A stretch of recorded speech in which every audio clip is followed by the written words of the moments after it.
Yeah, fingers crossed. I hope the finance minister as well does some magic for the economy for sure, because that's where you definitely need that fillip. But let me welcome on board Keki Mistry as well and find out what he's expecting from the markets. Keki, hi, good morning. Thanks for joining us today on this Saturday.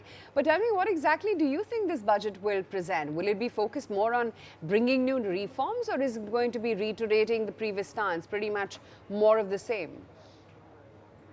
So I think the budget will be reform oriented. There will be focus on 5 or 6 broad parameters. The first will be growth. We have seen a slight dip in growth in the current year, even though we would be still growing at upwards of 6.5%. In my view, it would still be one of the largest growths that in the world. But compared to what we had grown last year, the growth has come down a little bit. So there'll be a focus on growth. Secondly, there'll be a focus on job creation, and therefore industries that result in job creation like infrastructure, housing. Third will be how to improve consumption, how to increase consumption in the economy. The fourth focus will be on capital markets.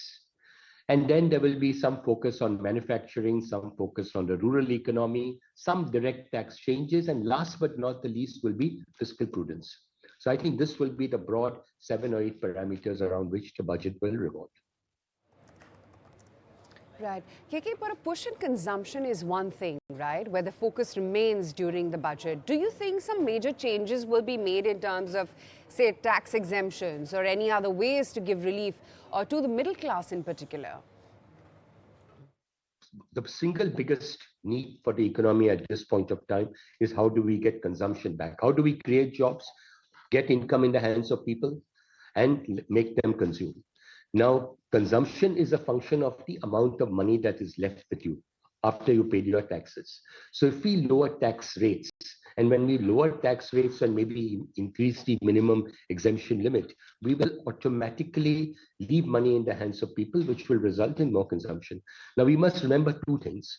In I think 2017 or 18, the government reduced the corporate tax rate to 25%. And we have seen a significant increase in the corporate tax collection thereafter. Similarly, you take the example of Maharashtra. During the COVID time, when there was a need to push economic growth and create jobs, the state government reduced the stamp duty. They said the stamp duty on property transactions was 5%. They said for some period of time it will be 2%, then it will become 3%, and then it will restore back to 5%. And they got record collections.